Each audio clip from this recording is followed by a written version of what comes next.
Pero sa 64 ka, wala kang maintenance or wala Oo nga, ano sikreto mo daw? Wala akong Ano sikreto mo sa health? Ba't di ka tumatanda? Wala akong maintenance.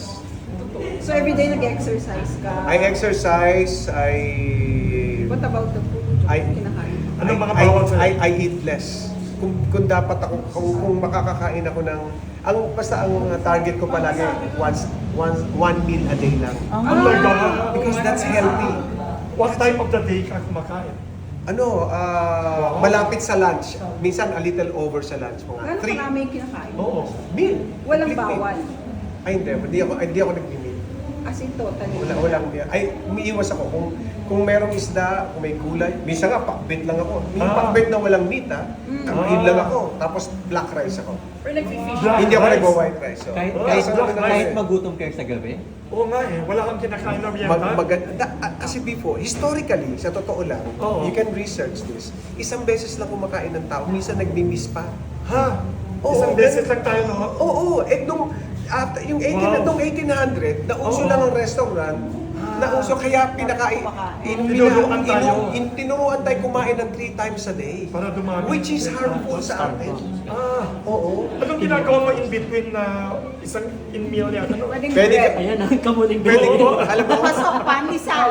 kumain ka ng pandesal dito sa Kamuning. Yan lang ang kakainin mo everyday, pwede na. sabi pa naman ni Wilson, masarap kumain ng Oo nga, oo nga. meals. Grabe. Malamanan mo ng okra.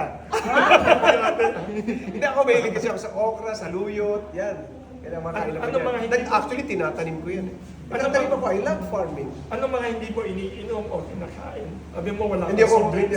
no soft drink sa bahay, bawal ang processed food. Walang Sa bahay. processed food. Wala. Canned food, yung may Ikaw, preservatives. as in, walang gano'n. Junk food. Mga chocolate.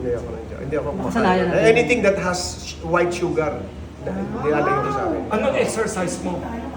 Wala, light lang kasi Example. pag 64 ka na, Example. exercise, walking ka lang, nagwo-walk ka. Okay. So, Oo, everyday. walking. Hindi mo kailangan ng heavy weights. Dapat ano ka lang, yung Walking lang. tawag dito yung body weight lang. So push-ups, kaya ng palaki ng dibdib mo ng push-ups. Gano'n ka Tapos push meron akong niligay sa CR ko na pull-ups, yung baras. Oo. Dapat makakabaras ako ng 10 palagi. Kasi para I can carry myself. Eh, push up. Gano'n ka ilang beses? Kaya ko mag-30, tapos 3 sets. Kaya mo? Kaya mo ano? Baka natin. Kasi ano siya eh, talagang pinapromote niya yung kamuling. Oo, Eh, nga. minsan din siya. Ilang oras ang tulog mo? Ayan, 6 to 8. Tapos pagkapos yung tulog mo minsan sa gabi, pwede magdanap ako sa hapon, babawiin ko sa hapon. May oras ka ba na dapat tulog ka na sa gabi o wala na? Meron, 9 talaga dapat. Naku, late Ay, na. Katulad nito, Peno, Late na. mas spend time ko na. Naku, sabi pa ni Wilson, Pagmamahal ito kay Wilson, Ay, The thank you, financier. ha? the financier of our new movie. Pero Wilson, sa movie naman nila, 1 million Dali mo day siya lang sa daw. China. One Dali mo siya sa million. China. Oh, ay, dali natin. Uy, sabay kayo lahat? Sabay tayo lahat? Kasi, yun isang association ng Agad. business ko. China tayo. Ito tayo. Kailan ito? I-arrange ko. Kumawa na siya. Hindi, I-arrange ko. uwi muna I-arrange ako. ko. Kukuha muna ako ng gamit Siya ko na sa bahay. bahala sa Sige, visa. i-arrange ko.